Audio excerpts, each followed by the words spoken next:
أعوذ بالله من الشيطان الرجيم. بسم الله الرحمن الرحيم. ألف لام ميم.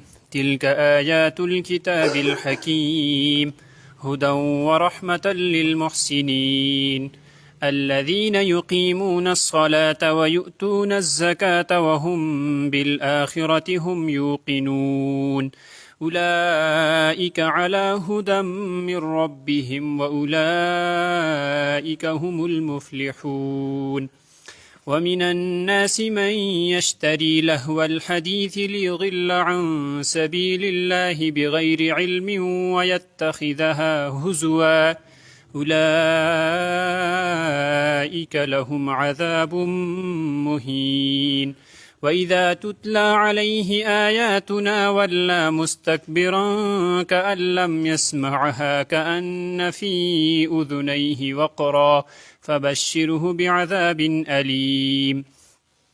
إن الذين آمنوا وعملوا الصالحات لهم جنات النعيم خالدين فيها وعد الله حقا وهو العزيز الحكيم.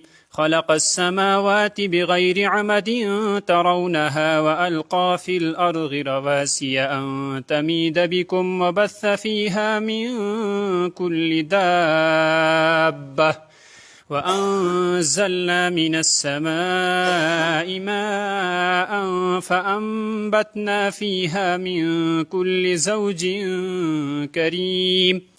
هذا خلق الله فأروني ماذا خلق الذين من دونه بل الظالمون في ضلال مبين. صدق الله العظيم.